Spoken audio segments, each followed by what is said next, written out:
নমস্কার বন্ধুরা, আপনারা দেখছেন আপনাদেরই প্রিয় YouTube channel all in one gardening. বন্ধুরা, শীত প্রায় এসে গেছে। এ সময় আমাদের বাড়ির সামনের অংশ বা আঙ্গিনাতে যে সমস্ত ছোটোখাটো জায়গাগুলো পড়ে থাকে সেখানে খুব সহজেই শীতকালীন বিভিন্ন ধরনের শাকসবজি আমরা চাষ করতে পারি। তো এই বিষয়টি নিয়ে আমি একটি নতুন এপিসোড আজ থেকে শুরু করছি, যেখানে আমি দেখাবো এই ছোট্ট জায়গাগুলোর মধ্যে পরিকল্পনা মাফিক কীভাবে আমরা শীতকালীন বিভিন্ন ধরনের শাকসবজি খুব সহজেই ফলাতে পারি। কেননা আমার বাড়ির সামনের অংশ খুব একটা বেশি জায়গা নেই, কম অংশই আছে, কম জায়গায় আছে, এবং সেখানে পরিকল্পনা মাফিক যদি আমরা চাষ করি সেখানে বিভিন্ন ধরনের শীতকালীন সবজি ফলাতে পারবো। তো আপনারা অবশ্যই ভিডিওটি শেষ পর্যন্ত দেখতে থাকুন, কেননা এই এপিসোডে, অর্থাৎ আজকে প্রথম এপিসোড, এই এপিসোডে আমি দেখাবো কিভাবে আপনারা মাটি তৈরি করবেন। কেননা মাটি তৈরিটি হচ্ছে সবচেয়ে ভাইটাল যে কোনো গাছ করার জন্য। আর ভিডিওর শেষ অংশে দেখাবো তার সঙ্গে বেগুন চারা কিভাবে আপনারা এখানে রোপণ করবেন, কেননা আমার একটি ভাই আজকে বেশ কিছু বেগুনের চারা এনে দিয়েছে। তো আপনারা যদি চ্যানেলে প্রথমবার এসে থাকেন তাহলে অবশ্যই চ্যানেলটি সাবস্ক্রাইব করে রাখবেন সেই সমস্ত ভিডিওর আপডেটগুলো পাওয়ার জন্য। সমস্ত আপডেটসই আপনাদের সঙ্গে আমি শেয়ার করব, একেবারে বীজ রোপণ থেকে ফসল তোলা পর্যন্ত বা ফসল হারভেস্টিং পর্যন্ত। তো চলুন আপনাদেরকে দেখাই যে আমার বাড়ির সামনের অংশে ঠিক কতটুকু জায়গা আছে এবং কিভাবে পরিকল্পনা মাফিক আমি সেখানে বিভিন্ন ধরনের শাকসবজি চাষ করছি। তো চলুন বন্ধুরা। তো বন্ধুরা, বাড়ির সামনের অংশে ঠিক এই ছোট্ট অংশটি আছে এবং এর বাম পাশে ঠিক আরও এতটি পরিমাণ আরও একটি অংশ আছে। তো এই দুটি অংশে আমি শীতকালীন সবজি চাষ করব। তো প্রাথমিকভাবে মাটি তৈরির জন্য আমাকে এ কাজে হেল্প করছে আমাদের এই পাশের গ্রামের এই কাকুটি, এবং প্রথমেই পরিকল্পনার অংশ হিসাবে এই জমিটিকে আমি দড়ির সাহায্যে ভাগ করে নিচ্ছি এবং মাঝে একটি রাস্তা তৈরি করছি। আসলে গাছ লাগানোর পূর্বে এই রাস্তা রাখাটি খুব গুরুত্বপূর্ণ, কেননা গাছের পরিচর্যা বা বিভিন্ন যে যত্ন নেওয়ার জন্য রাস্তা যদি না রাখা হয় সেক্ষেত্রে গাছের কাছে যেয়ে সেগুলোর পরিচর্যা করা খুবই দুষ্কর হয়ে পড়ে বা পরবর্তীকালে গাছ থেকে ফলন বা ফসল তোলার ক্ষেত্রেও সমস্যা দেখা দেয়। তাই অবশ্যই রাস্তা রাখতে হবে এবং তা যেন দৃষ্টিনন্দন হয় সেই হিসাবে এটি তৈরি করা হচ্ছে। সেই জন্য কাঠের ছোট ছোট টুকরো মাটির মধ্যে পুঁতে নিচ্ছি এবং তার মধ্যে নারকেলের যে দড়ি হয় সেটা বেঁধে নেওয়া হচ্ছে।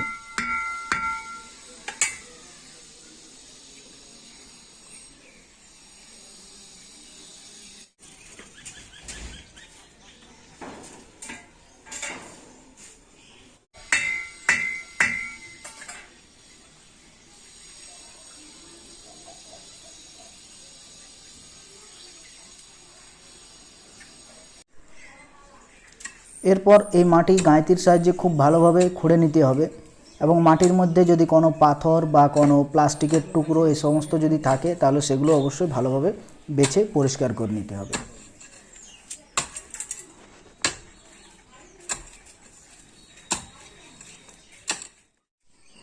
তো দেখুন, এই মাটি ভালোভাবে খুঁড়ে নেওয়া হয়েছে এবং এখানে প্রচুর পরিমাণে পাথর বেরিয়েছে।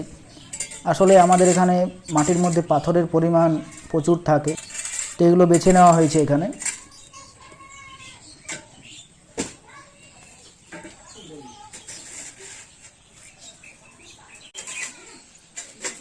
এই মাটিতে এরপর আমরা জৈব সার প্রয়োগ করব।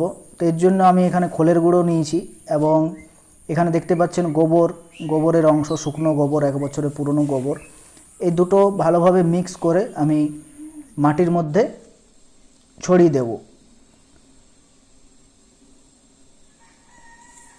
তো দেখুন, প্রত্যেকটা যে বেড করা হয়েছে সেই বেডগুলোর মধ্যে এই গোবর এবং খোলের মিশ্রণটি ভালোভাবে ছড়িয়ে দিচ্ছি।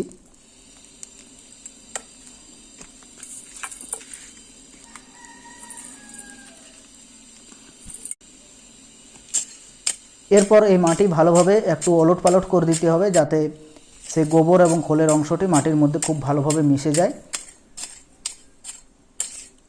এরপর এই মাটিটি এই অবস্থাতেই কম করে 2 থেকে 3 দিন রেখে তারপর এর মধ্যে গাছ বা বীজ ছড়াতে হবে। ঠিক একইভাবে দেখুন, বাম পাশে যে জমিটি ছিল সেটিতেও আমি মাটি খুঁড়ে তৈরি করে নিয়েছি এবং তার মধ্যে জৈব সার এবং খোলের গুঁড়ো মিক্স করে নিয়েছি।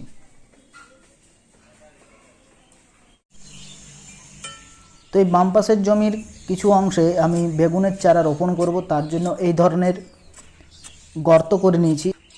এগুলো মোটামুটি 6 থেকে 7 ইঞ্চি পরিমাণ দৈর্ঘ্য এবং প্রস্থযুক্ত এক একটি গর্ত, এবং গভীরতা মোটামুটি 8 থেকে 10 ইঞ্চি পরিমাণ।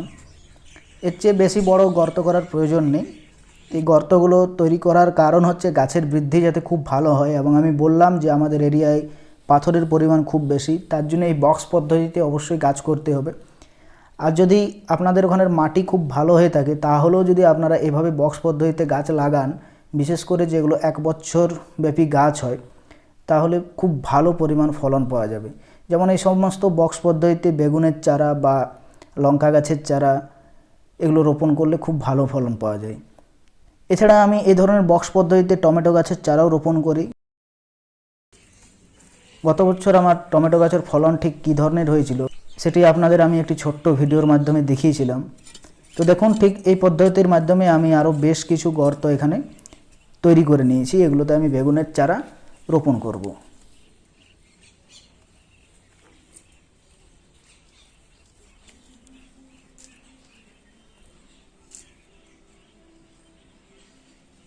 এরপর এই চারাগুলো তৈরি করার জন্য আমি প্রথমে গর্তের নিচে কিছু পরিমাণ খোলের গুঁড়ো দিয়ে দিচ্ছি।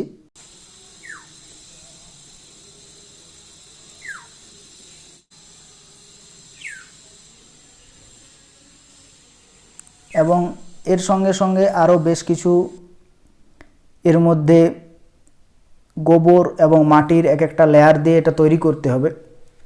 তো দেখুন, এখানে এরপর শুকনো গোবরের অংশ দেওয়া হচ্ছে।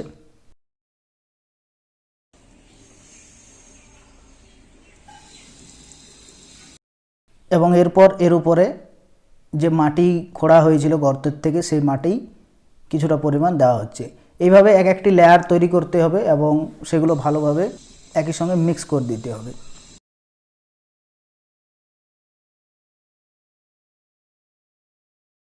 তো এইভাবে যদি গর্তগুলো তৈরি করা হয় তাহলে এখানে যে গাছে রোপণ করা হোক না কেন সেই গাছের বৃদ্ধি খুব ভালো হয় এবং প্রচুর পরিমাণে ফুল ফল সেখান থেকে পাওয়া যায়। তো এখানে দেখুন আরও কিছু পরিমাণ খোলের গুঁড়ো দিয়ে দিচ্ছি এবং তার উপরে আরও মাটি এবং যে শুকনো গোবর সেটাও আবার দেওয়া হবে। তো এইভাবে আমি গর্তগুলো তৈরি করছি। এবং আজ যেহেতু আমি বেশ কিছু বেগুনের চারা রোপণ করব, কেননা বেগুনের চারাগুলো আমার একটি ভাই এনে দিয়েছে, তো সেক্ষেত্রে আজই এগুলো রোপণ করতে হবে, না হলে চারাগুলো নষ্ট হয়ে যাবে। আসলে যদি সঠিকভাবে নিয়ম মেনে করা হয় তাহলে প্রথম দিন এগুলো রোপণ করা উচিত না, কম করেও 2 থেকে 3 দিন পরে রোপণ করা উচিত। কেননা এখানে যে খোলের গুঁড়ো ব্যবহার করা হচ্ছে সেটা কিছুটা মাটির সঙ্গে মিশে যাওয়ার পরেই চারা রোপণ করা উচিত। কেননা খোলের গুঁড়োর যে একটা ঝাঁঝালো ভাব থাকে সেটা কেটে যাওয়ার পর চারা রোপণ করা উচিত, নাহলে চারা অনেক ক্ষেত্রে মারা যেতে পারে। কিন্তু আমার ক্ষেত্রে এখানে সেরকম কোনো উপায় নেই, কি আর করা যাবে। চারাগুলো আনা হয়ে গেছে, তাই এগুলো আজই আমি এখানে বসাবো। তো এই কারণের জন্য আমি উপরের অংশে খুব একটা বেশি খোলের গুঁড়ো ব্যবহার করছি না, নিচের দিকেই বেশি করে খোলের গুঁড়োটি ব্যবহার করেছি। যদি এগুলো 2 থেকে 3 দিন রাখার সুযোগ ঘটে সেক্ষেত্রে আমরা উপরের অংশ অনেকটা পরিমাণ খোল দিতে পারি। তো দেখুন এখানে বেগুনের চারাগুলো আনা হয়েছে। এই বেগুনের চারাগুলো এরপর আমি এই গর্তে বসাবো।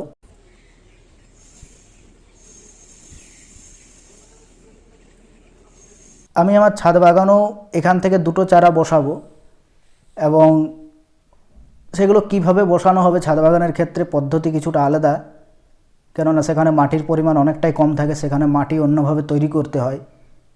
তো সেটা আমি আজই বসাবো, কিন্তু সেই ভিডিওটি আজ আমি এই ভিডিওর সঙ্গে যুক্ত করছি না, না হলে এই ভিডিওটি অনেক বড় হয়ে যাবে। সেটার আমি ভিডিওটি অবশ্যই কালকে বা পরশুর মধ্যে আপনাদের সঙ্গে আমি শেয়ার করব।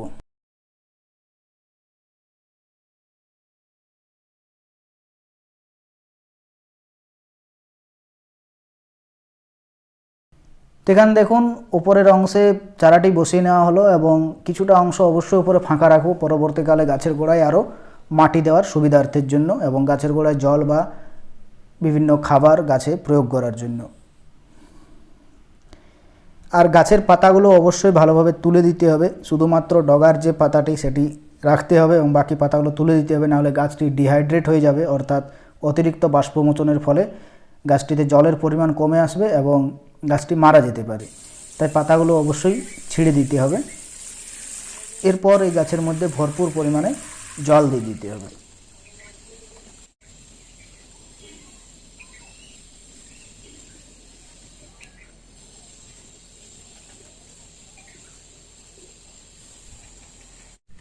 তো ঠিক একইভাবে আরও যে বাকি বেগুনের চারাগুলো সেগুলো এই গর্তগুলোর মধ্যে রোপণ করেছি এবং এই চারাগুলোতে আমি জল দিয়ে নিচ্ছি।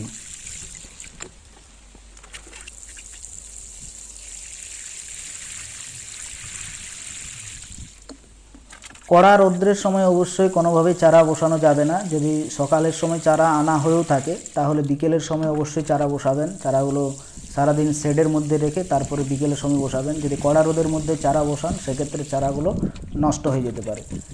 আমার ক্ষেত্রেও চারাগুলো সকালেই এনে দিয়েছে, বাট আমি চারাগুলো বিকেলের সময় বসাচ্ছি। তো দেখুন প্রত্যেকটি চারায় আমার জল দেওয়া হয়েছে।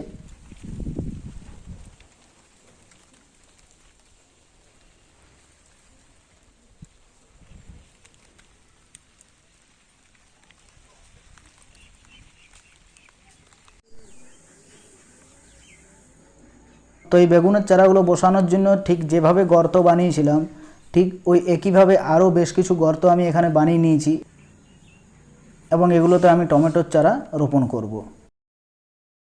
তো বন্ধুরা, এই তৈরি করা জমির যে বাকি অংশগুলো আছে এগুলোতে আমি 2 থেকে 3 দিন পর গাছের চারা এবং বীজ রোপণ করব।